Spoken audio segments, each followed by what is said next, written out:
Hello. Hi. Wait, how you going? I was just saying, how are you in the most Australian way possible? How you going? How you going, mate?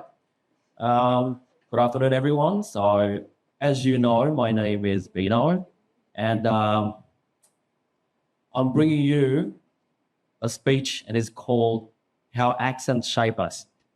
Let me quickly introduce myself, in case you don't know who I am.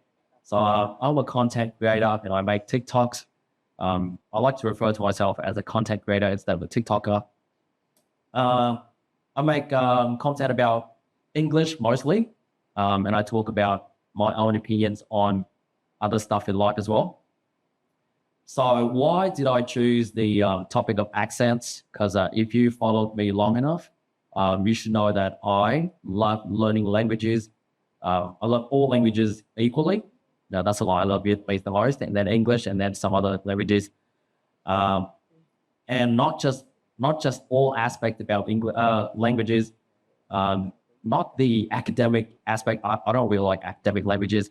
And I'm obsessed with accents. I'm really obsessed with accents. So as you know, bây giờ người Hà Nội, right?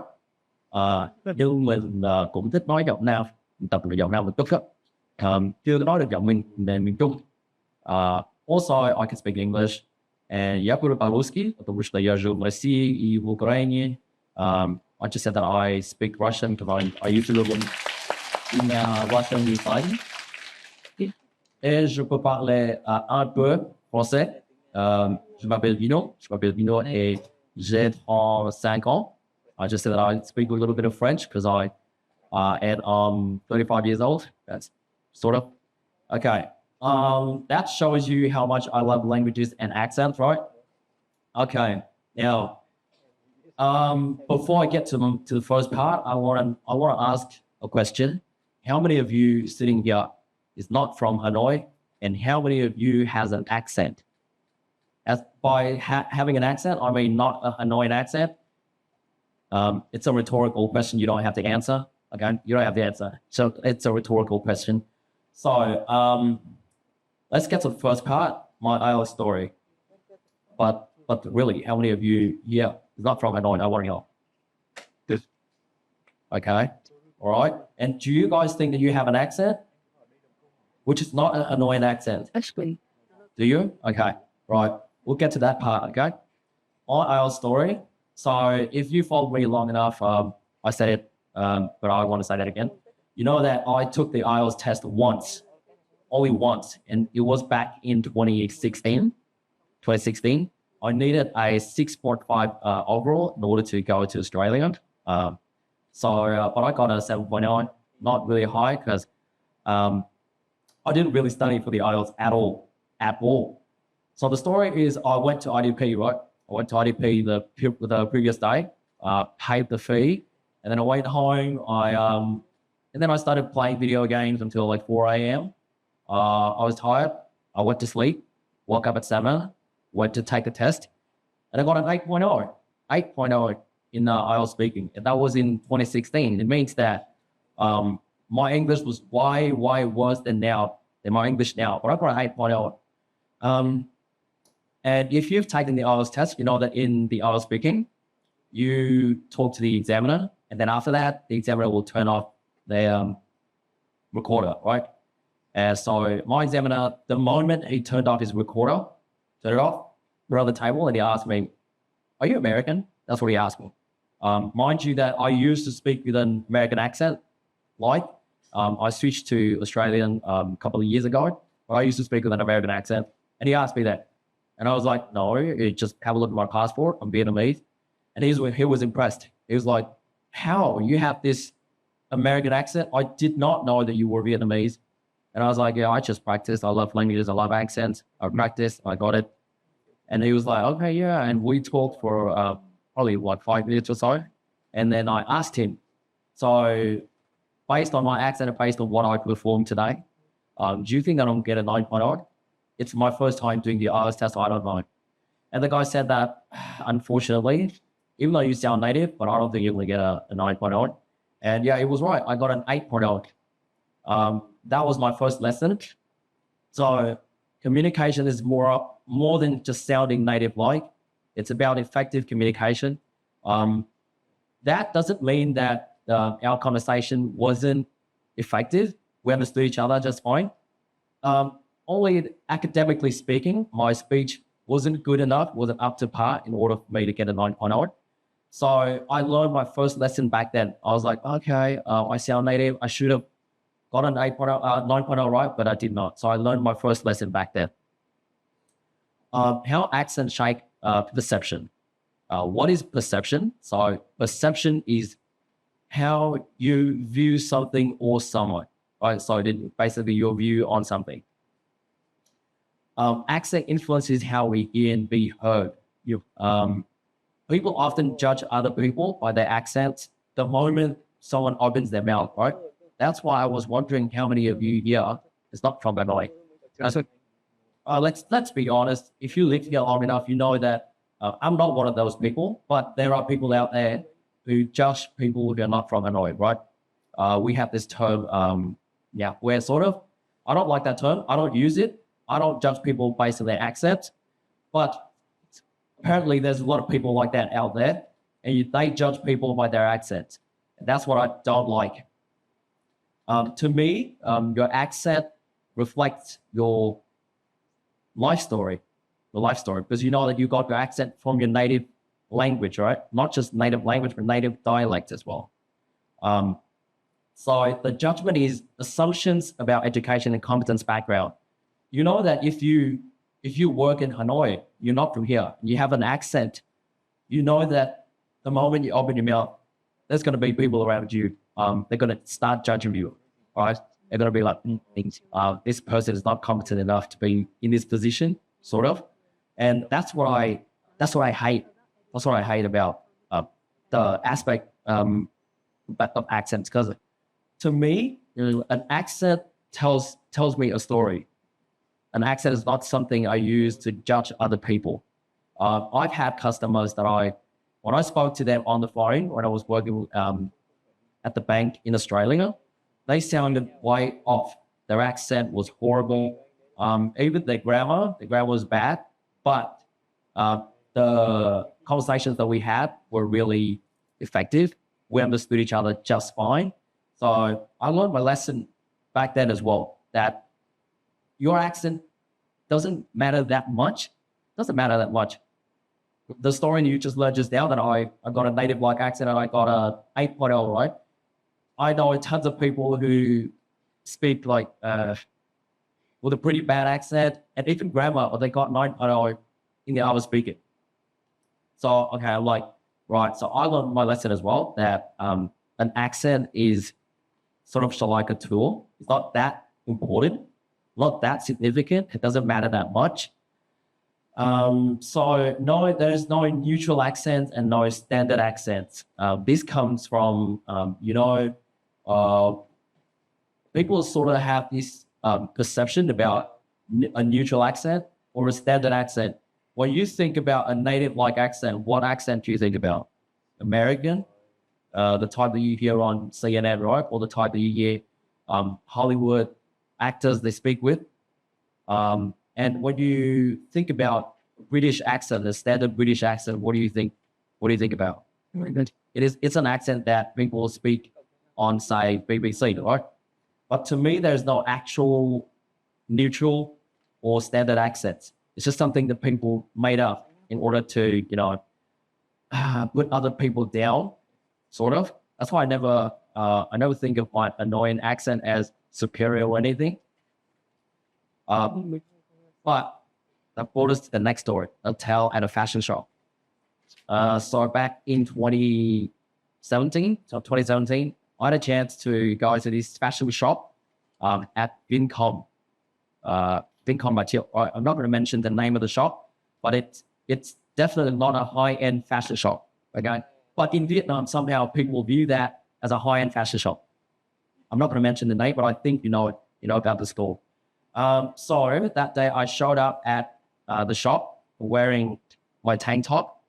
I'm not sure if all of you know what a tank top is. I was wearing my tank top, my short shorts, they were really short like this. this short. And I was in my it was my flip-flops. And I walked to this store. Walked in the store, and I could tell the moment that I stepped foot in the store, all of the staff there, they judged me. They looked at me from top to bottom, because all of them, they were in suits. They were in black suits, tie and stuff, had cold ears, and I was wearing my cap flop. So they looked at me. I could tell they were judging me from top to bottom. Yes. And I walked around. Nobody asked me anything. Nobody asked me anything. Not one single question. But the moment I walked in front of a guy, and I was like, okay, let's try this. Back then, I hadn't made my TikTok channel yet, so I was literally a nobody back then. Nobody knew who I was. Walked up to the guy and I was like, excuse me, I need your help. I'm looking for a shirt, a white shirt. I have to attend this official event. Could you help me, please?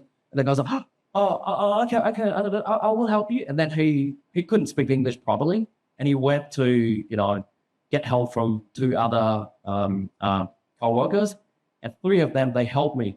They helped me pick my clothes. They were like, oh, do you need this tie? Do you need new socks for your shoes? And I was like, see? So I learned a new story, that accents can influence how people view you. They can really influence how people view you and how people treat you. Even though I was speaking English, technically it's a different language, not an accent, but sort of the same.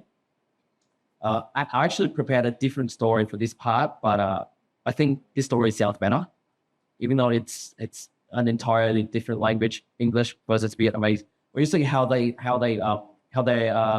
attitude changed when I started speaking English, right? And I opened my mouth and started speaking Vietnamese, like, am I doing it? They probably just like, oh yeah, go there.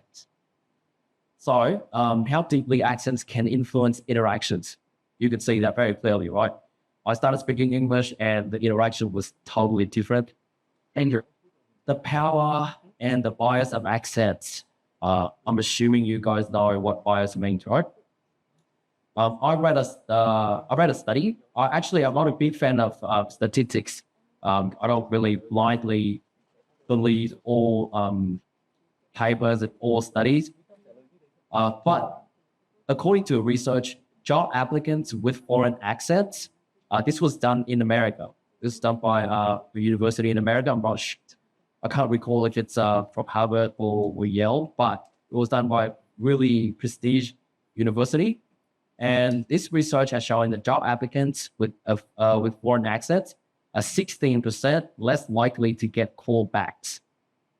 And this is sort of true because I've had friends in Australia who are really fluent in English, and they got their applications declined just because they had an Indian accent or Pakistani accent, not a native like accent. Me, fortunately, when I did the interview with the bank that I was with, I was speaking my American accent. So they were like, okay, totally fine.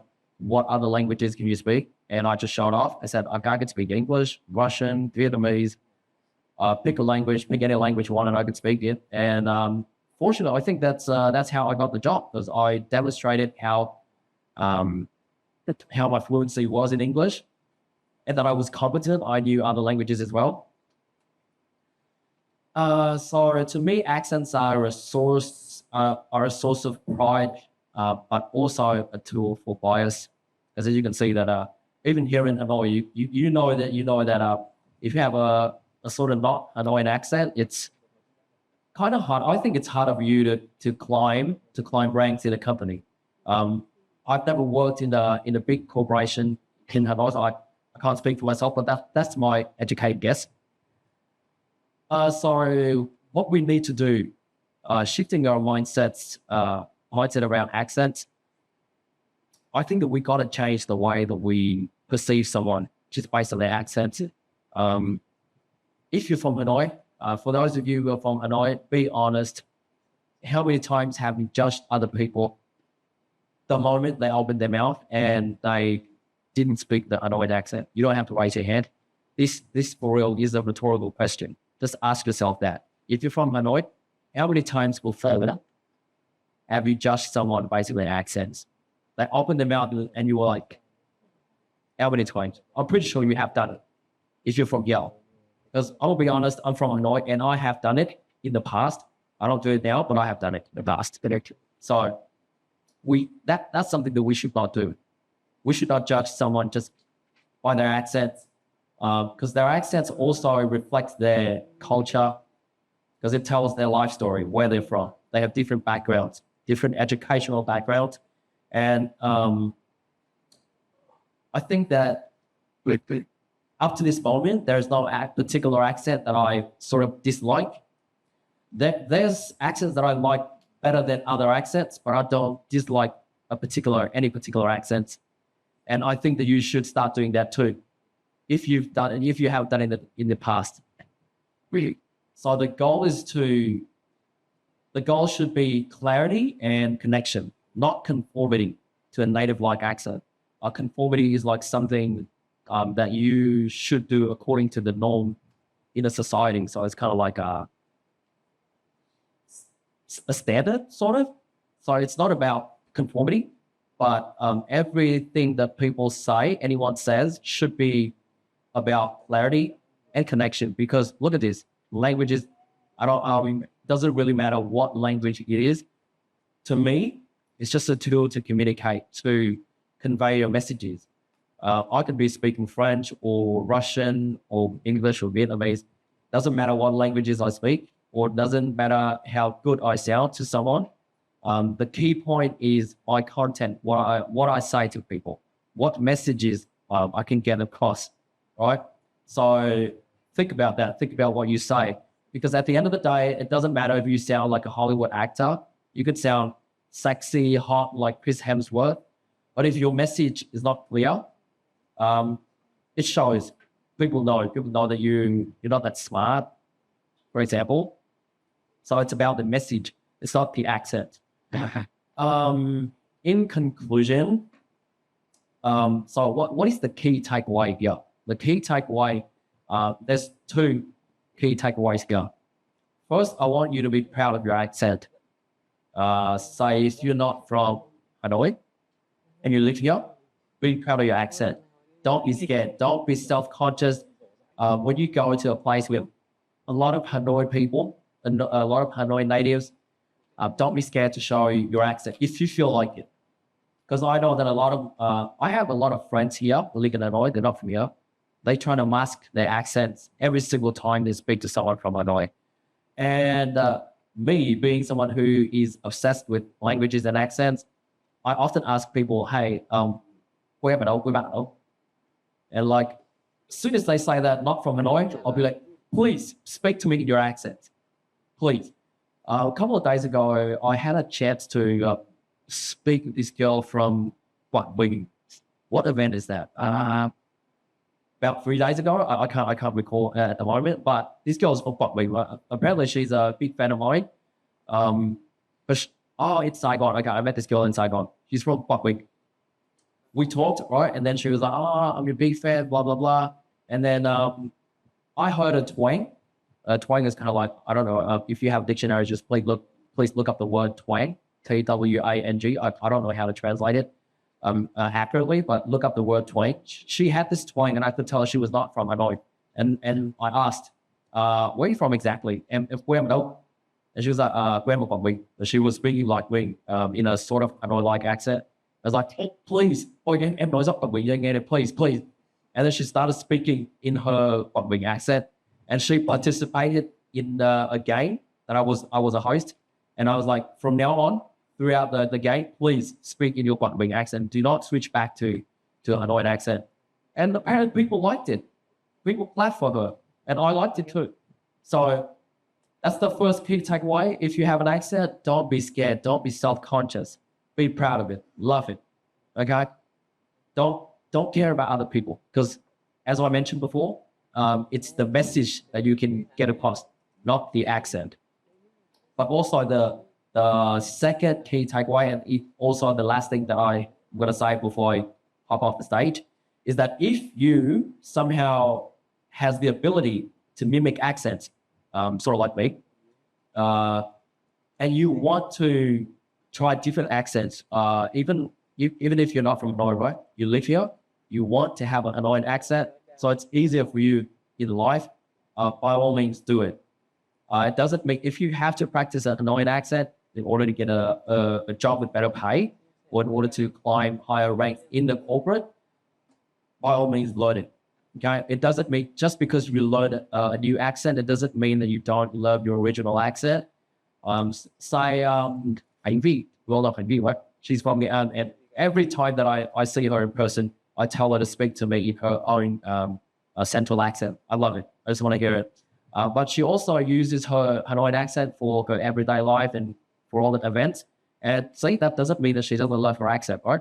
Every single time she speaks to her family members, she pulls out that accent, and I love it. So that's the 2 key takeaways today. First, love your accent. Okay, be proud of it. Do not be self-conscious. Do not scared to show it to other people that you're not from their places. But second, if you have to, or if you want to learn a new accent for whatever reason, for your job, for your entertainment, by all means do it. It doesn't mean that you don't love your originality. Okay?